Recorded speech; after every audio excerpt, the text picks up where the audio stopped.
Good morning, New Bedford. We're here for another update on candidates kind of forum online. Here with to re-elect Ian Abreu is what he's here for. So we're with our actually first incumbent city councilor to do these right now. So we got a couple others later today, so tune in. So welcome, Ian.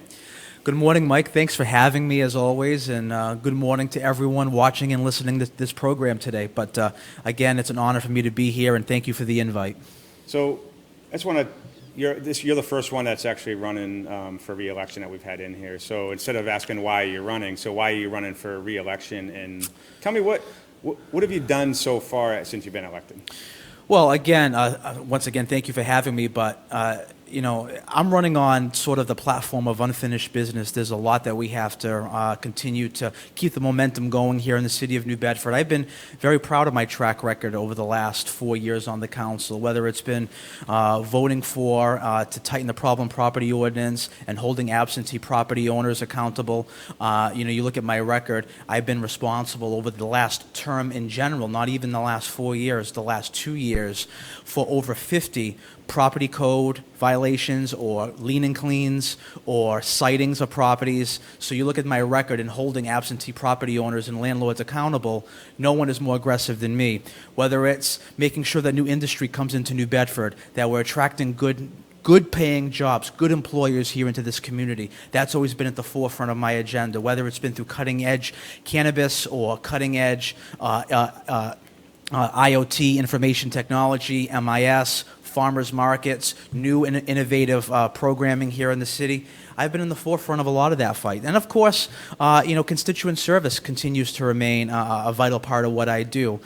Each and every day, your concerns are always my concerns, whether it's something infrastructure related, whether it's something related to your overall quality of life, whether it's crime, issues in your neighborhood, potholes, streetlights, all those kinds of things that maybe on the surface don't seem like huge things on the periphery. They are big things because that street light in front of that senior citizen's home who's afraid to leave his or her home in the evenings because there's no proper lighting in front of their home, to them, that's the most important matter and issue in their life at this point. So I take those issues very, very seriously.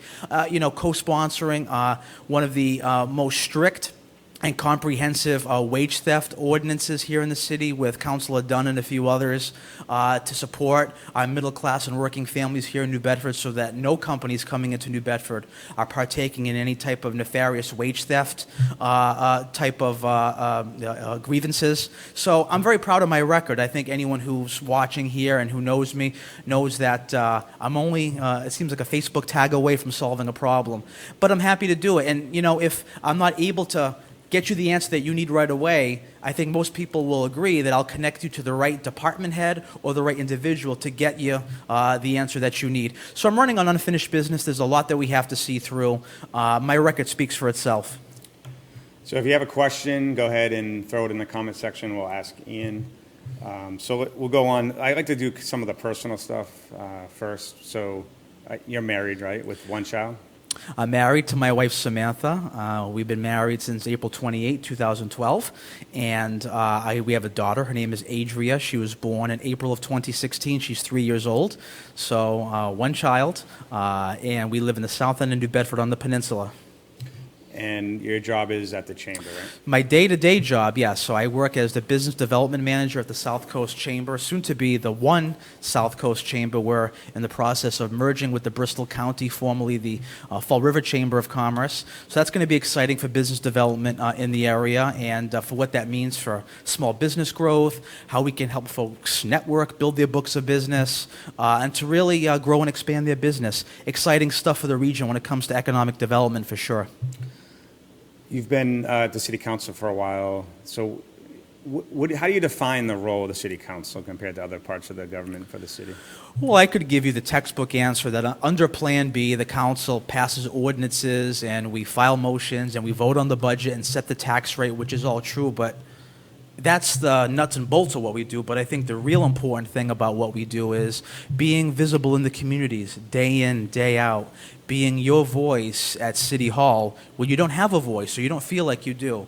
Everyone in the city has a voice, but we're here and we're elected to continue to echo your concerns and your issues. And that's very important to me, and I know many others who I serve with, but I'll only speak for myself. I enjoy what I do each and every day, so if there's an issue in your neighborhood, people know they can call me, and we'll take the appropriate steps, whether that's filing a motion, working with some of my colleagues to try to get something through legislatively, working with our administration, working with our various department heads, whether it's the police chief or our Department of Public Infrastructure Commissioner or our Facilities and Fleet Manager Director. It doesn't matter.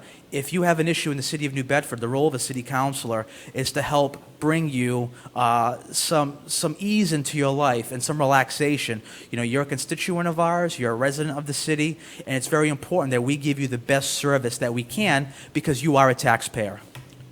So I'll take a comment or question from one of the posts. So Derek Cabral asks about what's your take on rent control? So that's a great question. So I want to make sure that the homes and the folks that are investing in properties here in New Bedford are, community invested, and I think it's very important. We want to make sure that folks that are coming into New Bedford that they're setting legitimate,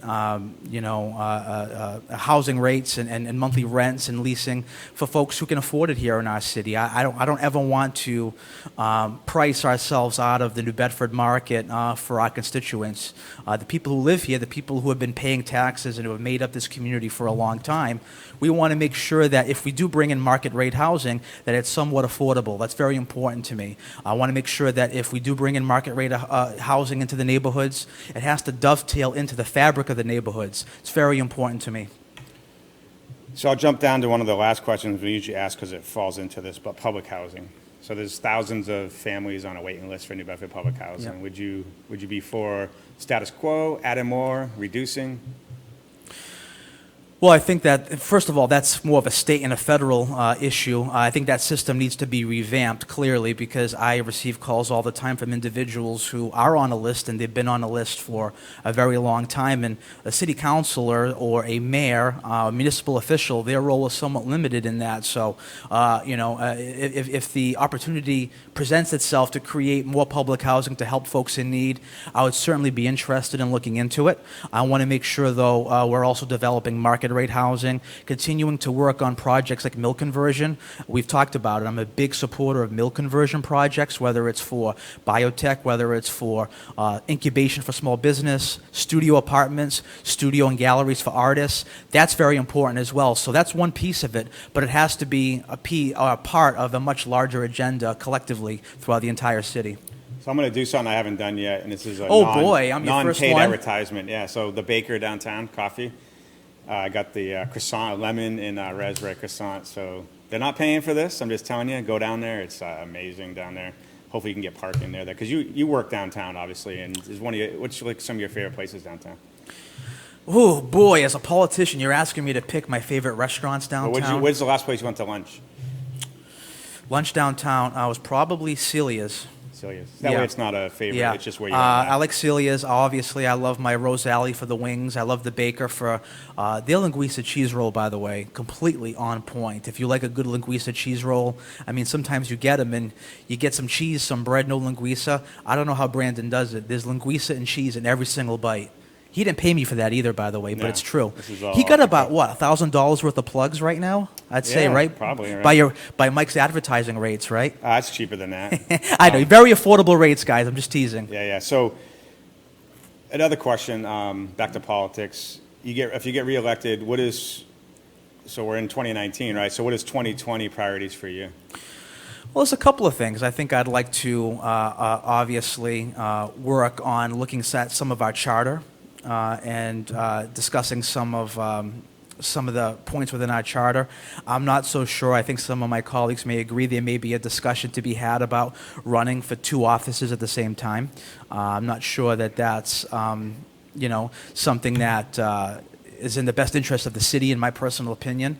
But people make their decisions and they do what they have to do. But that might be something we may want to look at. You can pull for multiple offices, but when it's time to run, maybe you declare for just one instead of being on 3 different spots on the ballot or 4 different spots on a ballot. It could open a can of worms for us, so we may want to work with our charter revision committee if we wanted to re-engage that in the future. That's something to maybe talk about, but obviously continuing an economic development agenda with Derek Santos and the folks at the New Bedford EDC, stressing the pedal to the metal that New Bedford is open for business. Constituent service has to be a priority as well with public safety. Public safety is very important here in the city of New Bedford, and of course infrastructure. We don't talk about infrastructure enough, but for example, our city council, we bonded over the last 2 years, this legislative term, over $3 million to help fix our roadways through capital improvement grant monies. That's big stuff. And I know you might think, well, $3 million on the surface doesn't move the needle. It certainly helps. So you take the $3 million from capital improvement, you take that, you take some of our Chapter 90 money from the state delegation, and you take some other grant sources and other funding mechanisms to try to, straighten out our curb and our curb cuttings and some of our streets like Grape Street. There's been some great work done on Grape Street and some great work done on Orchard Street recently, as well as County Street. I think a lot of the folks are starting to see and reap some of the benefits from the road work we've been doing. Not nearly enough. We need to do a better job, and we need to continue to stress that until all of our streets are addressed. We can't rest. So we need to continue to make sure that potholes are filled, that curb cuts are done, that curbing is appropriate, and that our streets are as smooth as can be. But it's tough in this climate. Let's call it what it is. It snows a lot up here. It's cold up here. When that happens, pavement cracks. We know that. It behooves us to always be on top of that and make sure that patches and road work are always being taken care of as expeditiously as possible. Every poll we ever do on New Bedford Guide asks, what's the biggest concern for New Bedford residents? Public safety is always number one. So you think you've done enough as a counselor on public safety, and what would 2020 look like going forward? I think I have. You look at my record, like we talked about earlier, on holding absentee property owners accountable. There's no one who does that more than I do, and I've got the statistics. I'm happy to send them to Mike or show them at my next debate. I've been responsible for over 50 in this last, not even 2 years, the second year's not even over yet of this term, of over 50 lean and cleans, sightings, property violations, board ups, because absentee property has really denigrated the neighborhood. I know it, you know it, it affects your quality of life. It's very important to me, very important to my family, my constituents, and I know you too. So that's very important to me, and I've been very happy to have really been a huge advocate working with Attorney Floor and the Neighborhood Task Force on that. Working directly with Police Chief Cordero and all the station captains when issues come our way. We get emails a lot as counselors, and I do as well. And people know they'll message me on Facebook, or they'll check in on me to see about this issue going on in the neighborhood and how we can help. And they'll make these tips, and they'll let us know. It's incumbent upon me and all of us to work directly with our police chief, our station captains, to make sure that the neighborhood is always as safe as possible. And we're holding folks accountable. Can't get into obviously details of investigations, things like that, but just know that when folks reach out to city councilors, the mayor, reach out to the police force, it's always anonymous. We take your concerns, we take your issues, we pass them up, we investigate, and if there are crimes being reported, we hold those folks accountable and bring them before a court of law. We've covered a lot of the articles, and anytime we write crime is down, it kind of gets mocked on the internet. Are you one of those that buys that crime is on a decline, or how's that in your mind? I mean, look, I'm never one to always, stats aren't always the be-all and end-all to everything, okay, when it comes to certain things like that. Do I think that crime is down in the city of New Bedford? I think as far as major crimes, sure. I mean, we're seeing, thank God, less homicides, less shootings, less stabbings, but even one shooting or one stabbing is one too many. I think we all can agree on that. Again, but I think a lot of the low-level crimes is what we have to really obviously key in on as well, whether it's a lot of theft, burglaries, home invasions, carjackings, car stealings, people coming out in their neighborhoods and seeing their vehicles been ransacked and stolen. There was an issue in the West End right by Buttonwood Park a few weeks ago where someone rammed through a bunch of cars and smashed windows and stole change, and in one case a laptop was stolen out, and that's a neighborhood by Buttonwood Park. You would think that it's a quiet neighborhood, but so no neighborhood is immune to the issues of New Bedford when it comes to crime and public safety, and we all have to be, we all have to mind our P's and Q's. Well, let me ask, because right now the police union's going through negotiation right now. There's a lot of back and forth on social media.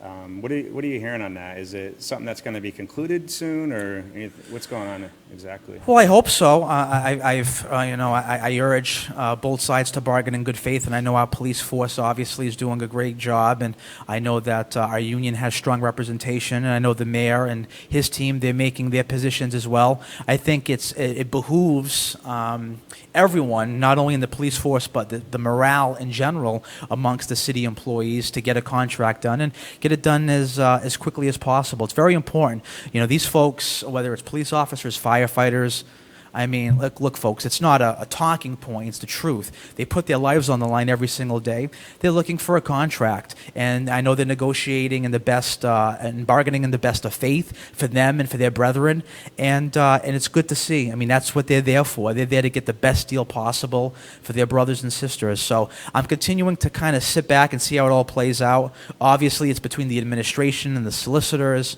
and the union and their representation, but of course, once it comes to us, we will have to ratify the contract as a council. So we continue to stay abreast on how those negotiations are going. A lot of it, of course, is confidential, and I wouldn't feel comfortable putting it out there without, if you want more specifics, you could always reach out to Mr. Turgeon or Mr. Estrella. But my understanding is things are moving along, probably not as quick as most would like, but they are moving along.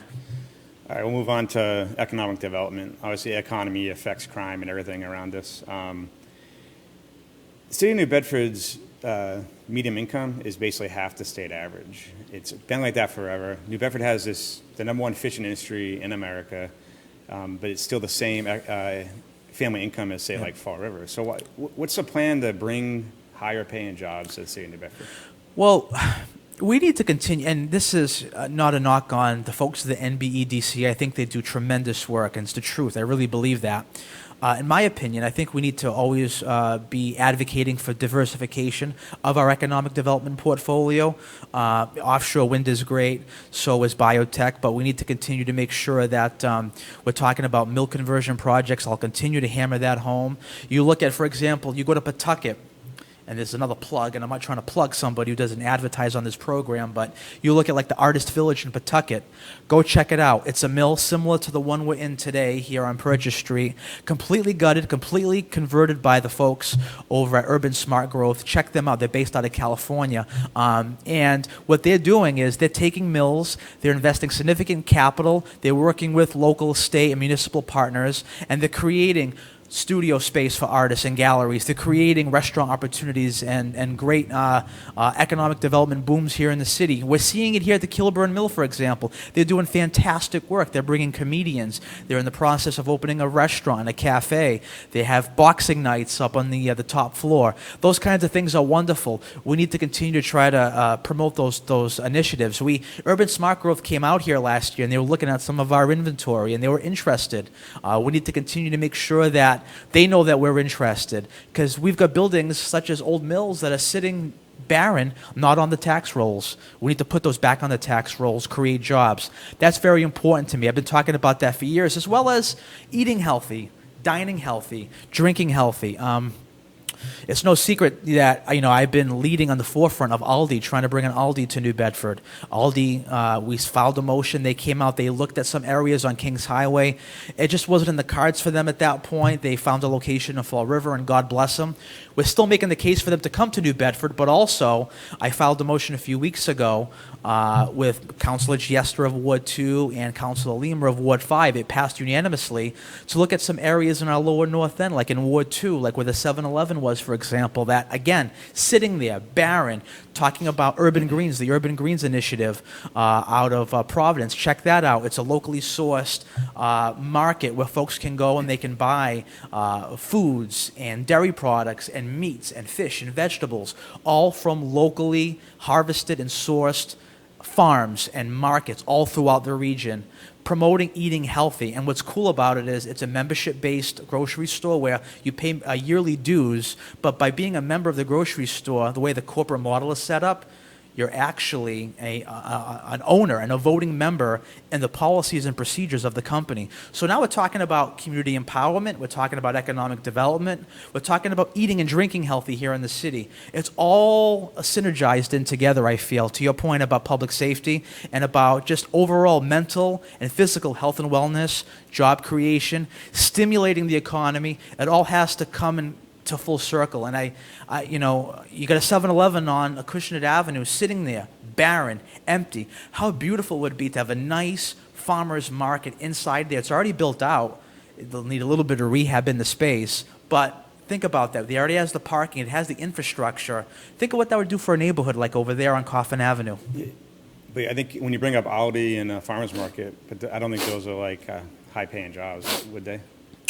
Well, Aldi's and the farmers markets they do, so Aldi's actually, and this isn't a commercial for Aldi, but I did a lot of research, they're actually starting their folks between $19 and $21 an hour, and they're paying benefits.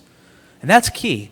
There's nothing wrong with minimum wage jobs in New Bedford either, mind you. They're good for anyone who's working another job or needs that extra income, or maybe you're starting off in your workforce life, or you're in college or underemployed. Nothing wrong with that. But of course, we want higher paid, wage-paying jobs.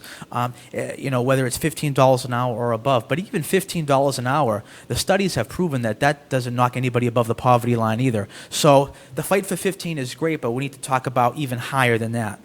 Okay, we'll move on. So we got Sebastian Cardoza asked a question.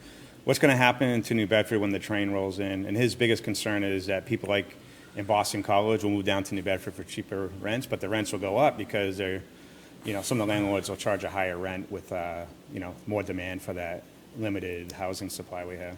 Well, I think it's great that the South Coast Rail is coming. And, I've done a lot of work in my day job with the Chamber of Commerce. I'm on the executive board of the Rail to Boston Coalition. I don't think my position on South Coast Rail needs to be made any more clear. I've supported the rail for years now, ever since I got involved in chambers and in public policy. Two great stops. We're going to have one downtown here at the Whale's Tooth, and the other is going to be right in the north end on Church Street. I know there's some concerns about traffic flow and parking. We hope to mitigate that with our state delegation and Mass DOT to make sure that there's no effect to quality of life up in the north end where the station's going to be. That's important to me as well as a councilor who represents that area. Look, I think the rail is awesome because we're talking about two-way commerce now, bringing folks down to New Bedford and better connectivity for our residents to be able to go to Boston for those educational and job opportunities that you talk about. Of course, it's great that we could attract college students and other folks to come down here for our housing market. I think that's what's going to attract a lot of people is the affordability of New Bedford. I think what's going to happen is that I don't see property owners jacking the prices up to get folks from Boston down here. I think the prices will remain stagnant or even get lowered in some cases. I'm talking to the property owners that I know who would have properties or rental units right near the rail stations because they want to sort of undercut the Boston market. They don't want to compete with the Boston market. They want to get those college kids and those community invested folks down here, the millennials, because the hope is once you graduate college and graduate Boston College or Boston University or wherever you're going, you're going to want to maybe work in New Bedford and start your career and find something, find a home eventually in New Bedford and invest here in the city. You look at New Bedford and Fall River.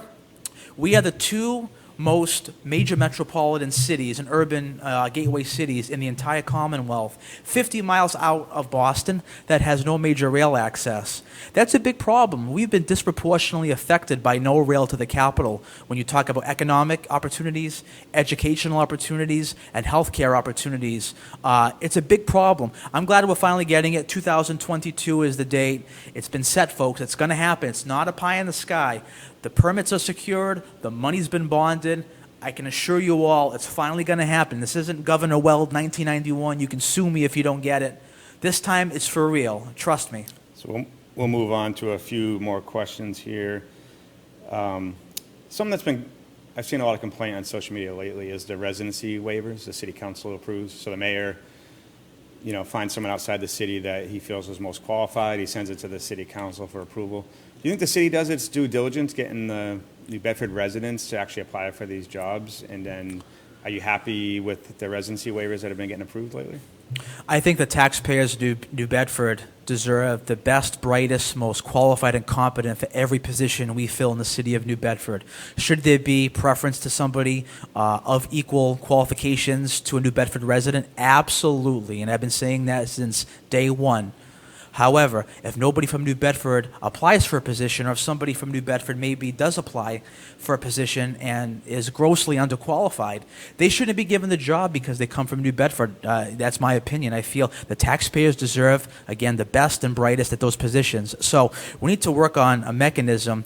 Either we get rid of the residency altogether, or we stick to the residency requirements. It's going to be one or the other, in my opinion. I think if we get rid of the residency requirement, that's fine, but there has to be some type of clause where if, say, qualifications are parallel between a New Bedford resident and an out of New Bedford resident, the New Bedford resident gets the preference, but how do you judge parallel resumes? That's going to be tough. Well, this one had 5 years experience at this place. This one had 5 at this company who was a competitor. What company was worth more in this person's experience?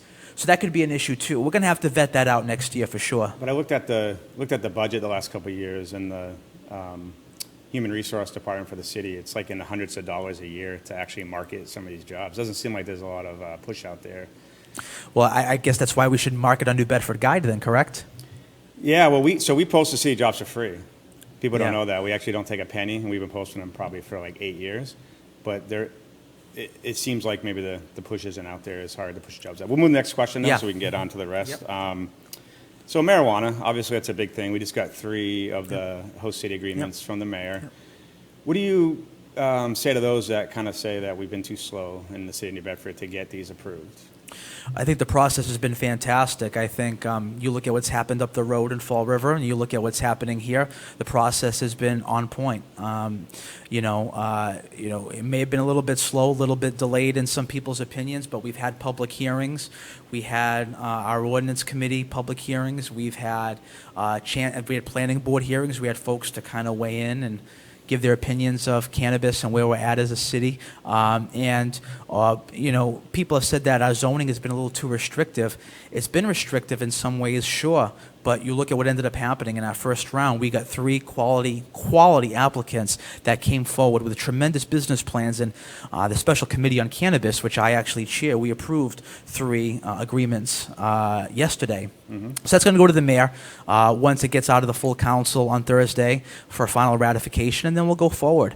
And that's it's a good thing to see, that folks are investing in the region. Whether or not you smoke marijuana or ingest edibles or use creams or whatever you do, it's irrelevant. The people voted for it. They spoke, and it's incumbent upon us to instill the will of the voters. So the process, look, if we need to tweak the ordinance here and there to maybe make it more lenient in certain areas, we can do that, but the ink is hardly dry on the ordinance, and we got 3 quality applicants going forward. We just approved 3 of them yesterday. What about a cap? So in Fall River, I think Mayor Abreu, he's under federal indictment right now and he's issued out 14 non-opposition letters.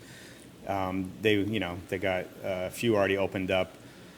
He vetoed recently a cap on marijuana. Now there's a cap on alcohol, right? That's why they have to be sold and all that. But are you for or against a cap on marijuana? And how many would you? We actually adopted a cap already, so Okay. the cap is 8. It's 8. It's 20% of the liquor floor license for liquor establishments. So 20% of the liquor stores and package stores we have brings us to 8. Why is that? Why would you limit it to only 20% of alcohol? Just curious why that came about.